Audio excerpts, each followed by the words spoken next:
The stars stretched endlessly beyond the observation depth of the horizon's hope.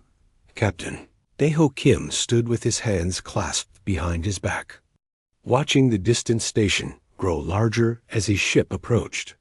Meridian Point hung in the darkness like a silver jewel, a neutral meeting place built by 3 different species who actually managed to cooperate. Today, it would host something historic. Today, humanity would make peace with the Calverian Empire. Daeho felt the weight of his dress uniform, uncomfortable after years of combat gear. He touched the medals on his chest without thinking. Each one represented a battle, a sacrifice, a loss. The colony wars had taken everything from him. His wife, his daughter, his home. He joined the diplomatic fleet because he believed, desperately, that no one else should lose what he had lost. Peace was worth any price except surrender. Captain, we're receiving docking clearance, Lieutenant Haijin Lee reported from the communication station. Her voice was crisp and professional, but Daeho heard the tension underneath. Haijin didn't trust the Calverians. She had made that clear in every briefing. Proceed with docking, Lieutenant, Daeho said. He turned from the window and walked toward the bridge exit. I'll meet Ambassador Park in the shuttle bay. The shuttle bay hummed with activity. Technicians performed final checks on the diplomatic shuttle, while security officers stood at attention. Ambassador Jiwoo Park waited near the ramp, reviewing documents on his datapad. He looked young for such an important position, barely 40, with kind eyes that seemed to believe the best in everyone. Daeho envied that optimism. He had lost his own years ago. Captain Kim, Jiwoo said, looking up with a warm smile. Are you ready to make history? I'm ready to keep you alive, Ambassador, Daeho replied. Making history is your job. Jiwoo laughed softly. Ever the soldier. Captain, today we end generations of misunderstanding. The Calverians control 12 star systems. They have technology we've barely imagined. Think what we could learn from each other. Think what we could build together. Daeho wanted to share that enthusiasm. He wanted to believe that words could solve what weapons could not. But he had seen too much death, too much cruelty in the universe. I hope you're right, Ambassador. I truly do. The shuttle carried them across the void to Meridian Point. The station was massive, capable of housing 10,000 beings from dozens of different species. The diplomatic wing had been cleared specifically for these negotiations. Earth had brought its finest minds, scientists, economists, cultural specialists. They carried proposals for trade agreements, technology exchanges, and territorial boundaries that seemed fair to both sides. They came in good faith. The Calverians were already waiting in the Grand Conference Chamber. Chancellor Vexthal sat at the head of an enormous table, his scaled skin shimmering under the lights. He was huge, nearly 3 meters tall, even while seated, with forearms folded across his chest. His eyes were cold and calculating as he watched the human delegation enter. Behind him stood a dozen Calverian officials, all wearing expressions of barely concealed contempt. Humans, Vexthal said, his voice like grinding stones. How generous of you to answer our summons. Jiwoo smiled despite the insult. He bowed slightly, a gesture of respect. Chancellor Vexthal, on behalf of Earth and all human colonies, I thank you for this opportunity. We come in peace, seeking friendship between our peoples. Vexthal made a sound that might have been laughter. Friendship? How quaint. You have been traveling between stars for barely a century. You occupy 6 systems. You are children playing at galactic politics. Daeho felt his jaw tighten, but Jiwoo's smile never wavered. Perhaps our youth makes us idealistic, Chancellor. We believe there is room in this galaxy for cooperation rather than competition. We have prepared proposals that benefit both our civilizations. For 3 hours, Jiwoo presented Earth's offerings. Shared scientific research. open trade routes, cultural exchanges, mineral rights and systems that humanity had discovered but couldn't yet exploit, joint defense agreements against piracy. Everything was reasonable, generous even. Daiho watched the Calvirian faces and saw nothing but dismissal. Finally, Vexthal raised one of his 4 hands. Enough. We have heard your proposals. Now you will hear ours. He activated a holographic display. Star systems appeared in the air, glowing softly.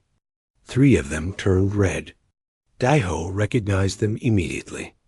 New Bizon, Harmony Station, Terra Nova, 3 human colonies, each home to millions of people. These systems now belong to the Calvirian Empire, Vexthal declared. You will evacuate your populations within 90 days. The infrastructure will remain for our use. This is the price of our protection. The room fell silent. Daiho saw Jiwoo's face go pale. The ambassador's hands trembled slightly as he placed them on the table. Chancellor, those colonies represent 15 million human lives. Families, communities, entire civilizations. We cannot simply abandon them. Then they will die, Vexthal said casually, as if discussing the weather. We have claimed these systems. Your presence is now illegal. If you resist, we will remove you by force. This is extortion, Daiho said, unable to stay silent any longer. Piracy on an interstellar scale. Vexthal turned his cold eyes on Daiho. This is reality, Captain. The strong take what they wish. The weak accept their place. Humanity is weak.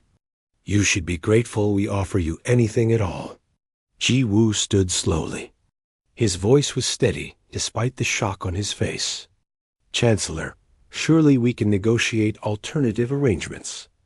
Economic compensation, perhaps. Shared governance. There must be a solution that respects both our peoples. There is, Vexthal said. Obedience. You have 30 days, not 90. I am feeling generous today. Submit or suffer the consequences. The Calvirian delegation stood and left the chamber without another word. The humans sat in stunned silence. Daiho watched Jiwoo slump in his chair. His optimism shattered against the rocks of reality. On the shuttle back to the Horizon's Hope, Haijin spoke quietly. Captain, I analyzed the Calvirian fleet positions. They have warships stationed near all 3 colony systems. This wasn't a negotiation. It was a threat. Daiho nodded slowly. He had suspected as much. What do you recommend, Lieutenant? Full military mobilization. We evacuate the colonies and prepare for war. No, Jiwoo said from the back of the shuttle. His voice was hollow. No, I can still reach them. I can make them understand. Give me time. Please, give me time. Daiho looked at the ambassador and saw a man clinging to hope like a drowning sailor clings to wreckage. He saw himself years ago, before the colony wars taught him the truth about the universe. Some problems couldn't be solved with words, but he nodded anyway. You'll have your time, Ambassador. As the shuttle docked with the Horizon's Hope, Daiho made a decision. He would give Jiwoo his chance at peace. He would hope, against all experience and wisdom, that diplomacy could succeed. But he would also prepare for the alternative. He would ready his fleet, sharpen his weapons, and pray he never had to use them. Behind them, Meridian Point grew smaller in the darkness. Somewhere on that station, the Calvirians were celebrating their victory over the weak humans. They had no idea what they had just awakened. They had mistaken mercy for weakness, patience for cowardice. It was a mistake they would learn to regret. The 30-day countdown had begun. The sun rose over. New Bizon, with its usual orange glow, filtered through the atmospheric processors that made Kepler-4 42b habitable. Governor Minho Choi stood on the balcony of the administrative building, drinking his morning coffee and watching the city wake up. 2.3 million people called this world home. He had helped build this place from nothing, laying the first foundations 20 years ago when New Bizon was just prefabricated shelters and desperate hope. Now it was a real city. Towers reached toward the sky. Parks bloomed with earth plants adapted to alien soil. Children played in streets named after places their grandparents remembered. It was beautiful. It was home. Minho's assistant appeared in the doorway, looking worried. "Governor, there's another message from Earth. They're recommending immediate evacuation procedures." "Recommendations noted and filed," Minho said, not looking away from the sunrise. "The Calvirians are bluffing. They want us scared. I won't give them the satisfaction. Sir, the deadline is tomorrow. Then tomorrow we'll see who blinks first." Minho believed what he said.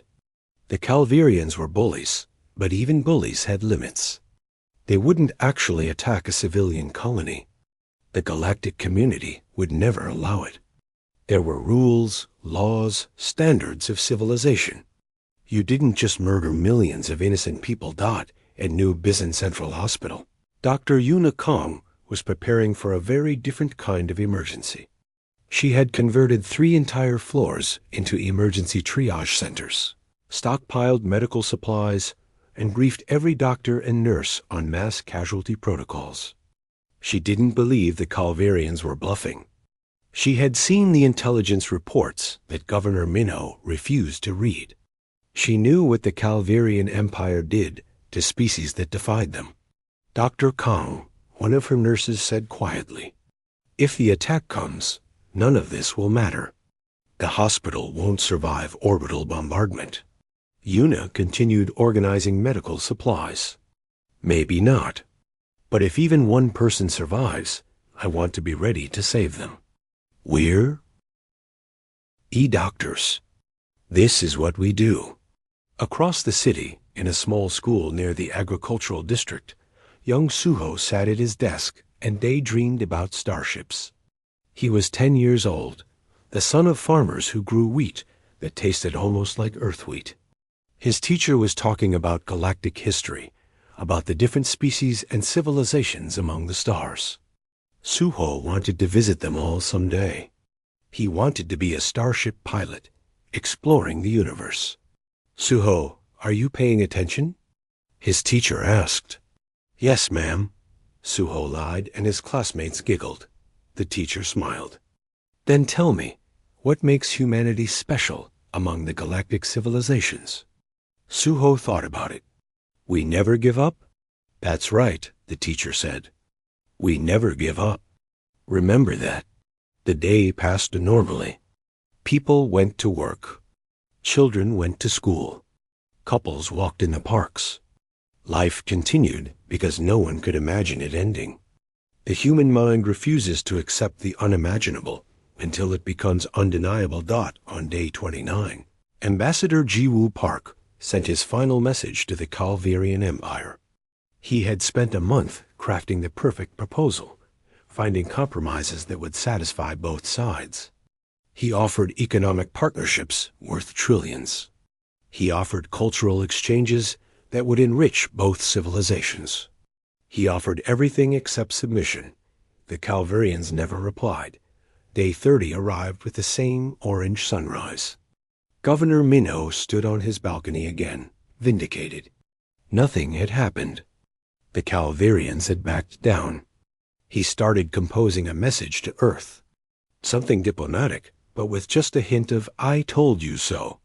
Then the sky changed. 12 Calvirian warships materialized in orbit, their hulls black against the stars. For a moment, nothing happened. The entire planet held its breath. Maybe they were just posturing. Maybe they were here to negotiate. Maybe ... the first lance of energy struck the fusion reactor on the eastern continent. The explosion vaporized everything within 50 kilometers. The shockwave shattered windows across half the planet. Governor Minho watched his city die. The orbital bombardment was methodical, systematic, merciless. The Calvirians targeted every power plant, every spaceport, every major population center. There was no warning. There was no chance to surrender. There was only death. Dr. Yuna was treating a patient when the hospital shook. She ran to the window and saw the northern district burning. Get everyone to the basement shelters. Now, they almost made it. The hospital was struck by a kinetic impactor traveling at a fraction of light speed. The building ceased to exist. Dr. Yuna and everyone inside simply vanished, converted to heat and vapor in a brief flash of light. Young Suho was still in school when the attack began. His teacher was trying to maintain order, trying to get the children to the shelters, but they were too scared to move. They huddled together, crying for parents who would never come. Suho held his friend's hand and remembered what his teacher had said. Humanity never gives up. The school was hit 14 minutes into the attack. Suho's last thought was a simple hope that someone would remember them. The bombardment lasted 6 hours. When it was over, New Bizin was gone. 2.3 million people were dead or dying. The Calvirians broadcast their message to every human colony, every human ship, every human listening station across 6 star systems. Submit within 7 days, or more worlds will burn. The rescue ships from Earth arrived too late. They found a graveyard, a charred monument to everything that had been destroyed. Rescue teams dug through the rubble of the underground shelters, hoping to find survivors. They found 47 people alive out of millions. Lieutenant Haijin Lei was one of them. She had been visiting her parents, showing them her new assignment on the Horizon's Hope. The shelter they had hidden in was deep enough, reinforced enough. It saved them. Barely. When the rescue teams pulled Haijin from the rubble, she was covered in dust and blood. Her parents hadn't made it. The shelter's life support had failed after 4 hours. She had spent 2 hours trying to revive them before accepting the truth. The rescuer who found her tried to offer comfort. "You're safe now. We're taking you home." Haijin looked at him with eyes that had seen too much. This was home. And safe is something that doesn't exist anymore. The footage from New Bizin spread across human space faster than light. Everyone saw the burning cities. Everyone saw the bodies. Everyone saw what the Calvirians had done to innocent people, whose only crime was existing in a place someone else wanted, on Earth. In homes and offices and government buildings, humanity watched and understood. The time for peace had passed. The Calvirians had answered mercy with massacre. They had shown humanity exactly what they were. Now humanity would show the Calvirians what happens when you mistake patience for. Emergency Council Chamber in Geneva had been built to survive nuclear war, but it had never been designed for this.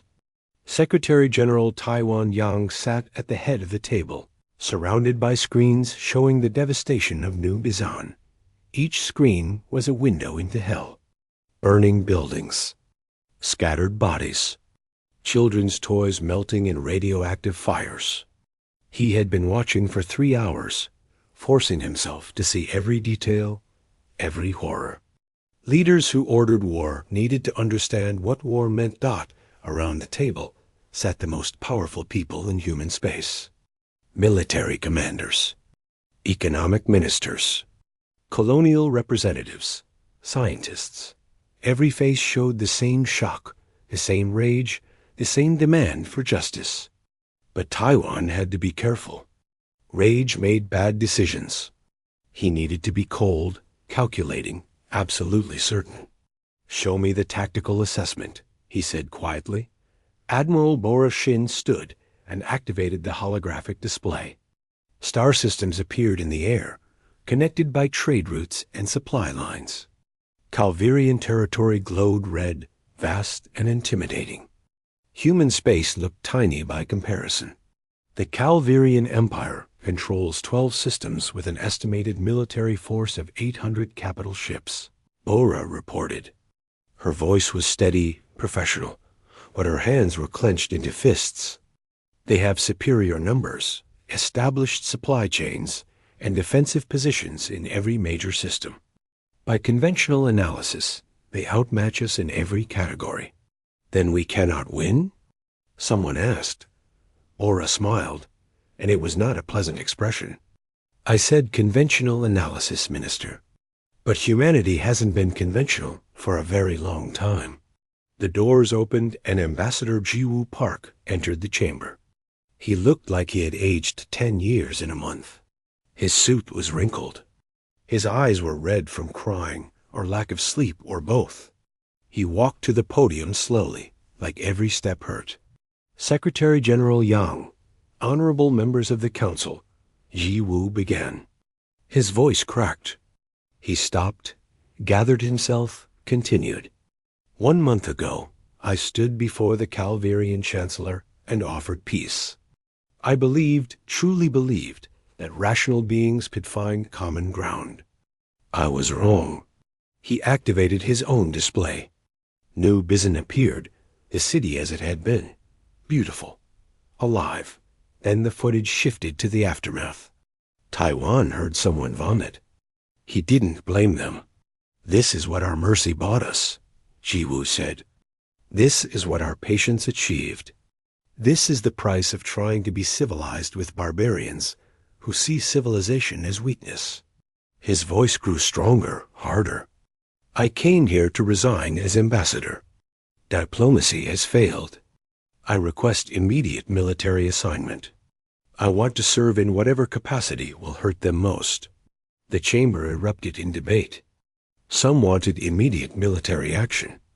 Others counseled caution, worried about starting a war humanity might lose. A few still spoke of diplomatic solutions, though their voices were quieter now. Taiwan let them argue.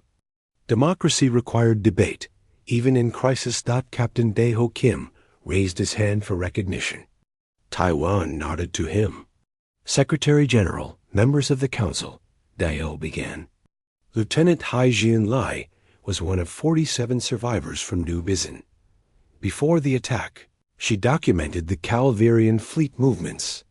Her analysis revealed something important. The attack on New Bizin wasn't military. It was political.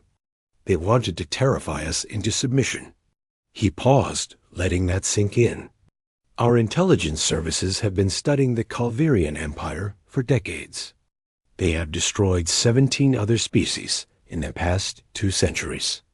Every one of those species tried to negotiate. Everyone tried to find peaceful solutions. Everyone is now extinct or enslaved. The Calvarians see mercy as weakness. They see patience as cowardice. Our attempt to make peace marked us as prey. Then what do you recommend, Captain? Taiwan asked. War, Dae-ho said simply. Total, uncompromising, overwhelming war. We demonstrate that humanity is not prey. We show them the cost of their mistake. The debate intensified. Taiwan listened to every argument, weighed every factor. Finally, he raised his hand for silence. Admiral Shin, you mentioned that conventional analysis shows we cannot win. What about unconventional analysis? Bora's smile returned. Secretary General, the Council authorized Project RAF 50 years ago. We have been developing military technology in secret, preparing for this exact scenario. The Calvarians believe they know our capabilities based on what we showed them during peace negotiations. They are very, very wrong. She activated a new display. Warships appeared, designs unlike anything the Calvarians had seen. Quantum disruptor shields that redirect energy weapons. Gravitational lance weapons that can crack planets. Stealth technology that makes our ships invisible to their sensors. We have 300 capital ships equipped with technology generations ahead of anything the Calvarians possess. More importantly, we have something they lack. What's that? Someone asked. Experience fighting for our survival, Bora said. The colony wars taught us how to win against superior numbers. Every human commander has trained for asymmetric warfare. We know how to fight smart, because we've always been outgunned. The Calvirians fight wars of conquest against weaker opponents. They've never faced an enemy that could actually hurt them. Taiwan looked around the table. He saw fear, yes, but also determination. Humanity had been pushed to the edge. They would either fight or die. There was no third option.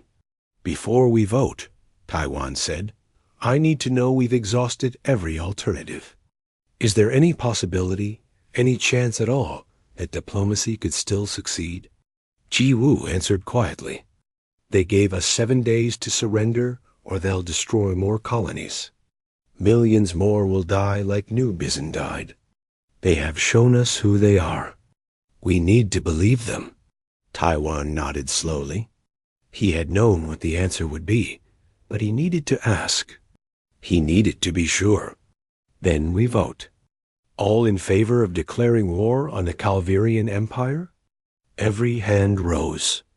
There was no hesitation, no debate. The decision was unanimous.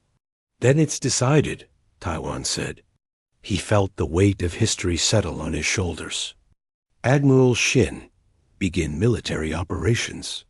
Captain Kim, you're promoted to Admiral, effective immediately. You'll command the Second Fleet. Ambassador Park, you're reassigned to tactical operations. Use your knowledge of Calvirian culture to find their weaknesses. He stood, and everyone else stood with him. I will address the galaxy in 1 hour.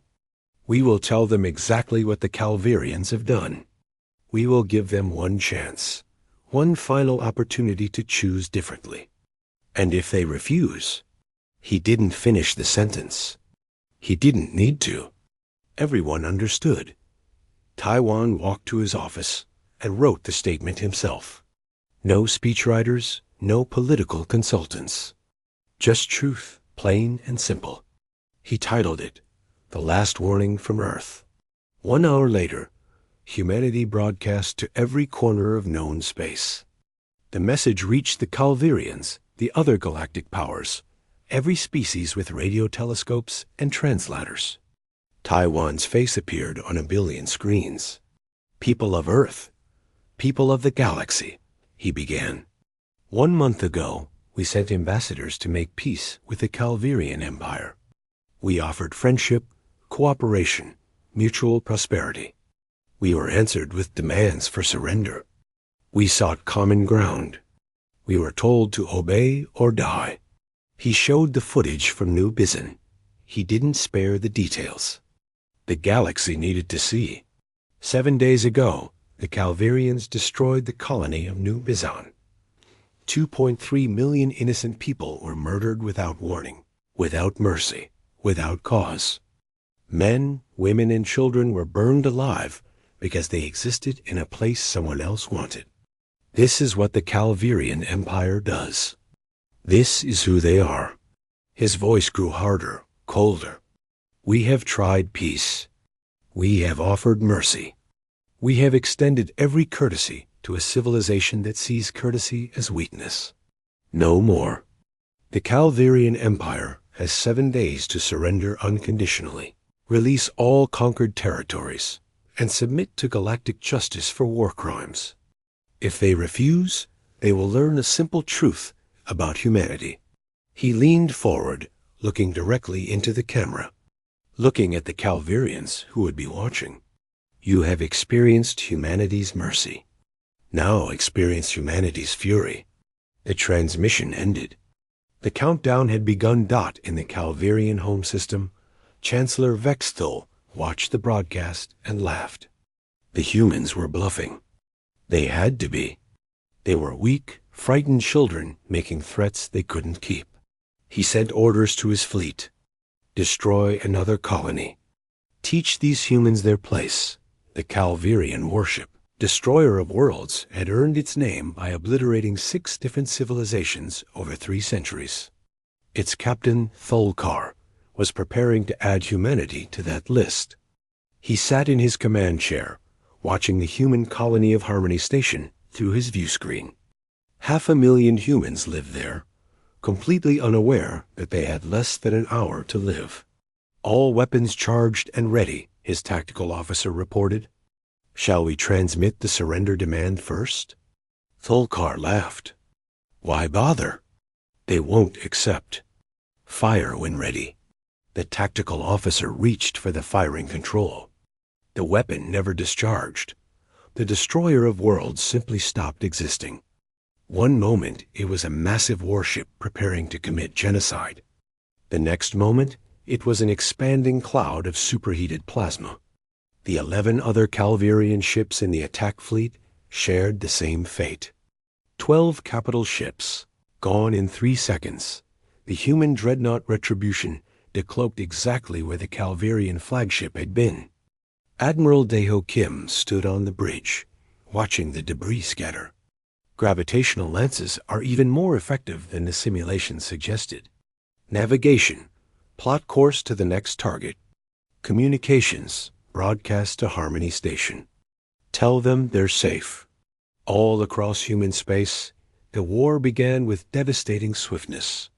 Admiral Borashin's fleet emerged from quantum slipspace directly into Calvirian territory, appearing inside their defensive perimeters before the Calvirians even knew an attack was coming. The element of surprise lasted approximately 12 minutes. In those 12 minutes, humanity destroyed 140 Calvirian warships without losing a single vessel dot. The Calvirians finally understood. They weren't fighting frightened colonists. They were fighting something that had been hiding its true nature behind diplomatic smiles and peace treaties. They were fighting humanity's fury. Commander Ji-Woo Park sat in the Tactical Operations Center aboard the Retribution, analyzing Calvirian communication intercepts. His diplomatic training made him perfect for this role.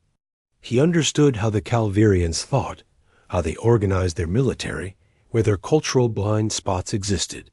He found weaknesses that purely military minds would miss. Admiral Kim, Ji-Woo reported, the Calvirians are pulling forces from the contested systems to defend their core worlds. That leaves their supply lines exposed. If we strike here, here, and here, we cut off their entire eastern fleet. Daeho studied the tactical display. 3 simultaneous strikes on targets 5 light-years apart. That's ambitious. The Calvirians think warfare is about strength, Ji-Woo said. They don't understand strategy, subtlety, or speed. They're used to crushing weaker opponents through brute force. We'll show them what happens when brute force meets intelligent application of superior technology. The strikes worked perfectly. Calvirian supply depots evaporated under gravitational lance fire. Their reinforcement fleets arrived to find human ships already gone, moved to the next target. The Calvirians were fighting a war against enemies they couldn't see until it was too late. Lieutenant Haijin Lee had requested assignment to the fighter course. She flew a Phoenix-class strike fighter. Call sign, Last Light of Bison. Her squadron specialized in what the military called precision, humanitarian strikes, and what Haijin called justice. She led her squadron through the debris of a Calvirian command station, hunting the few escape pods that had launched before the station died. Her targeting system locked on to one. Her finger hovered over the firing stud. It would be so easy, so satisfying. Last Light, this is Retribution Actual. Admiral Daeho's voice came through her com. Remember the rules of engagement. Survivors are prisoners, not targets. Haijin closed her eyes, breathed, remembered that she was human. Being human meant being better than the monsters, even when the monsters didn't deserve mercy. Copy that, Retribution. Directing survivors to prisoner processing. The Calvirian in the escape pod couldn't believe it. He had just participated in the bombardment of a human world, murdering millions. He expected the human fighter to vaporize him. Instead, it escorted him to a prison ship where he would face trial instead of summary execution. He didn't understand. None of the Calvarians understood. They didn't understand that humanity drew a line between justice and revenge. They didn't understand that humans could be absolutely ruthless in combat, while remaining absolutely principled about who deserved to die. Every Calvarian ship was a valid military target and was destroyed without mercy. Every Calvarian who surrendered was taken prisoner and treated according to the laws of war. It was a distinction the Calvarians had never learned because they had never needed to. When you always win, you never develop honor. When you always conquer, you never develop mercy. The Calvarian Empire was learning these lessons at an incredibly painful cost. 3 months into the war, Admiral Bora Shin's fleet arrived at Calvex Prime, the Calvarian homeworld. 7 billion Calvarians lived on the planet below, protected by the most powerful orbital defense network ever built. 300 defense platforms, each one capable of destroying a capital ship. It was considered impregnable. Admiral Bora stood on the bridge of her flagship Human Determination and studied the defenses. "Well," she said thoughtfully, "that is impressive. Commander Park, analysis?" Ji Woo had joined Bora's fleet 2 weeks earlier. He examined the defensive network and smiled. "They've positioned everything to defend against conventional assault. See how the platforms overlap their firing solutions. Beautiful interlocking fields of fire. Completely useless against quantum slip space insertion." "Explain," Bora said. "We don't attack the platforms from outside their range. We insert strike teams directly onto each platform simultaneously, disable their weapons from inside, then politely ask them to surrender before we destroy the now defenseless stations." It was audacious. It was borderline insane. It was exactly the kind of asymmetric thinking that had won humanity every battle so far. "Make it happen," Bora ordered. 90 minutes later, 300 Calvarian defense platforms were offline. The Marine teams had appeared directly aboard each station using quantum slip space, technology the Calvarians didn't know existed. They disabled the weapons, secured the crew, and transmitted surrender demands. Most Calvarians chose to surrender. Those who didn't were eliminated with surgical precision. Chancellor Vexthal watched from his command bunker as humanity's fleet took orbit around his home world. He couldn't believe it. His empire, his power, his entire civilization was at the mercy of the species he had dismissed as weak children. Admiral Bora broadcast on all frequencies. "Chancellor Vexthal, people of Calvex Prime, you have 6 hours to evacuate your cities. We are providing transportation. We are providing shelter. We are providing what your empire never provided to its victims, a chance to live. Anyone who remains in the cities after 6 hours will be considered a military target." Vexthal couldn't speak. 6 hours. The same time his forces had taken to destroy New Mizzen, but with a warning, with mercy, with the very thing he had refused to give. The evacuation was chaos, but it worked. Human transport ships, the same ships that moved colonists, now carried 7 billion Calvarians away from their cities. When the 6 hours expired, Admiral Bora gave the order. The orbital defense platforms, now under human control, fired on empty cities. Infrastructure was destroyed. Government buildings were leveled.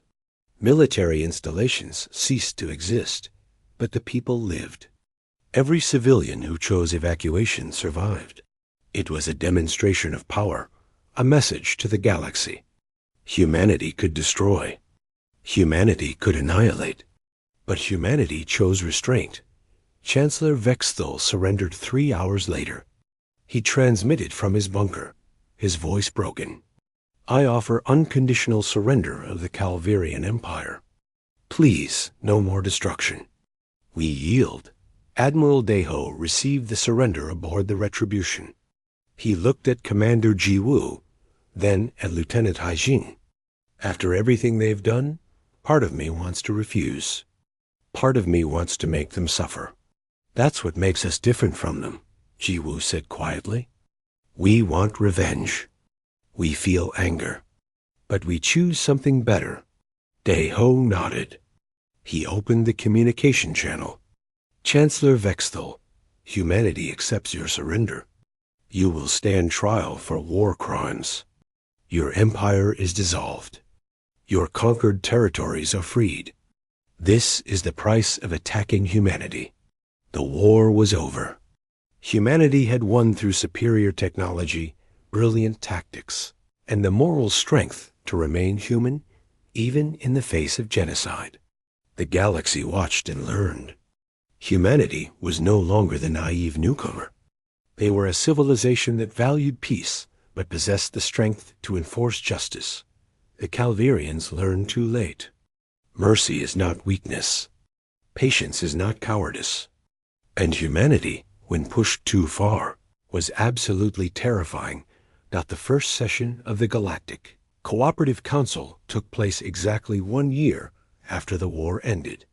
The meeting hall on the rebuilt Meridian Point was filled with representatives from 43 different species. Some had been enslaved by the Calvarians. Some had been neutral observers. All of them were very, very careful about how they addressed the human delegation. Secretary General Taiwan Yang stood at the podium, looking out at the assembled representatives. A year ago, nobody would have listened to a human leader. Now they hung on his every word. Power commanded respect, but Taiwan was determined to use that power wisely. Members of the council, he began. A year ago, humanity was forced into war. We did not seek it. We did not want it. But when peace was denied to us, when our people were murdered simply for existing, we responded with everything we had. Today, we stand victorious. The Calvarian Empire is no more. He paused, letting that settle. We could have chosen conquest. We could have taken their territory, enslaved their population, built an empire of our own. We did not. Instead, we offer this council as an alternative. Every species, equal representation. Every voice, equal weight. Cooperation instead of conquest. Justice instead of domination. A representative from the Volan Confederacy stood. She was tall, insectoid, with compound eyes that glittered in the light. Secretary General Yang, your words are beautiful. But humanity possesses the most powerful military in known space. How can we trust that you won't use that power to force your will upon us? It was a fair question.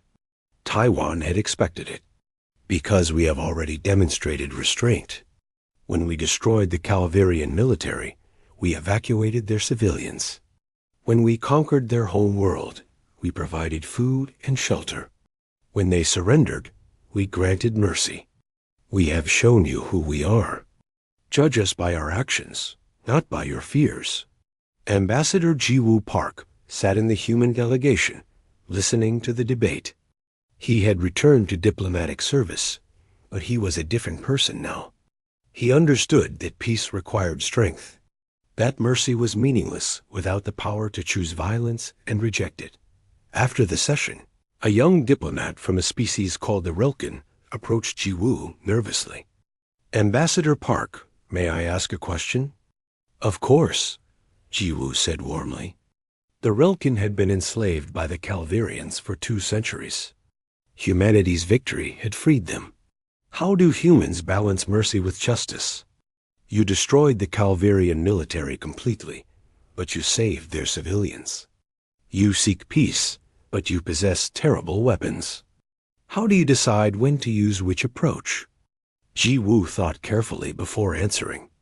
We ask ourselves a simple question. Will this action make the galaxy better or worse? Will it save lives or cost them? Will it create peace or merely silence through fear? We have power, yes, great power. But power without wisdom is just tyranny with better weapons. Admiral Dae-ho Kim was on Calvex Prime, overseeing the reconstruction efforts. The Calvirian cities were being rebuilt, but under new management. Human engineers worked alongside Calvirian workers, showing them how to build without exploitation. Calvirian children attended schools that taught cooperation instead of conquest. It was strange work for a warrior, but Daho found it meaningful. Destroying was easy. Building something better was the hard part. He visited construction sites, talked to Calvirian families, listened to their fears and hopes. Many were grateful for humanity's mercy. Some were resentful, angry that their empire had fallen. Daiho understood both reactions. A young Calvirian engineer named Vakthul approached Daiho one afternoon. "Admiral, why are you helping us? We tried to exterminate you. We murdered millions of your people. Why don't you hate us?" Daiho considered the question. "I do hate what your empire did. I hate the leaders who ordered genocide. But you? You're just someone trying to survive, trying to build a life. You didn't make those decisions. I won't punish you for sins you didn't commit. But your people died because of us," Vakthul said. "Yes," Daiho agreed. "And if I allow hatred to guide me, if I seek revenge against every Calvirian regardless of their guilt, then I become the monster. I become what your empire was. I refuse to let them make me into something I despise." Lieutenant Haijin Lei stood in the memorial chamber of New Bizan Memorial Station. The station orbited where her home world had been, a monument to 2.3 million lives lost. The walls were covered with names, every single person who had died that day. She found her parents' names, touched them gently. "I thought I would feel better," she said quietly. Admiral Bora Shin stood beside her, also in civilian clothes. They had both come to remember. "I thought when the war was over, when we won, the anger would go away. But it's still here. It will always be here," Bora said. "We lost people we loved. That pain doesn't disappear just because we achieved justice. But look around you." Haijin looked. The memorial chamber was full of people.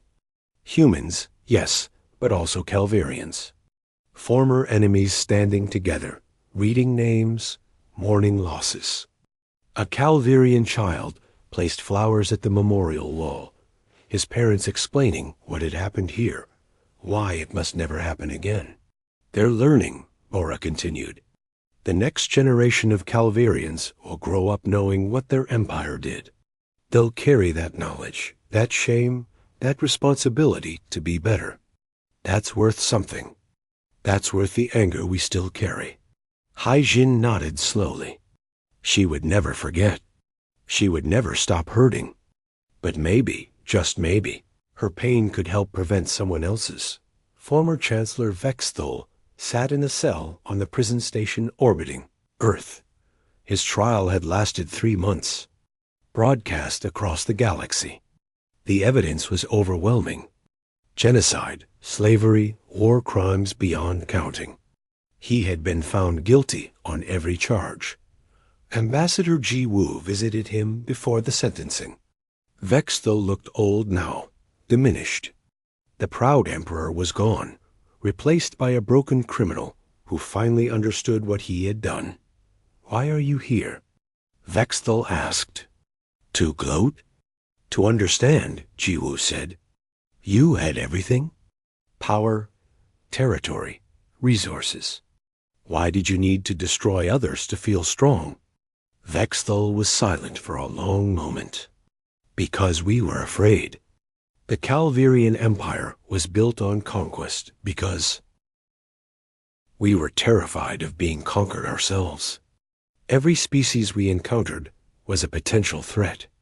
So we struck first, always everywhere. We became the monsters we feared meeting." "You could have chosen differently," Ji Wu said. "Yes," Vexthul agreed. "And that choice led to this. I will spend the rest of my life in prison, watching my people learn to live as equals instead of masters. Perhaps that is fitting. Perhaps that is justice." The tribunal sentenced Vexthil to life imprisonment. He would live on the prison station, forced to witness the peaceful galaxy his arrogance had nearly destroyed. Other Calvarian war criminals received similar sentences. Not death, but a lifetime to reflect on what they had done. Secretary General Taiwan Yang gave his final speech to the Galactic Council at the end of the first year. We have built something unprecedented. 43 species working together, making decisions together. There will be disagreements. There will be conflicts. But we have shown that cooperation is possible, that strength and mercy can coexist. He activated a display showing the former Calvarian territory. Where empire had stood, now dozens of independent civilizations were rebuilding. Free, equal, hopeful. Humanity did not seek war, Taiwan continued. We sought peace. When that peace was denied, we fought with everything we had. When we won, we chose mercy over revenge. This is who we are. This is who we will always be. Strong enough to fight, wise enough to choose peace when possible, merciful enough to forgive when justice allows. The Council voted. 43 species unanimous. Humanity would lead the Galactic Cooperative Council for the next 5 years. Not because they had the biggest fleet or the best weapons, but because they had proven they could use power responsibly. Admiral Daiho stood with Commander Ji Woo and Lieutenant Hai Jin at the observation deck of New Bizen Memorial Station. They watched children of a dozen different species playing together in the station's central park. Human children, Calvarian children, others from across the galaxy. Was it worth it? Hai Jin asked quietly. All the death, all the destruction. Was it worth the price? Daiho thought about everyone they had lost. He thought about the battles, the horrors, the nightmares that would never fully fade. No war is worth its price, he said finally. But sometimes the alternative is worse. We fought because we had to. We showed mercy because we chose to.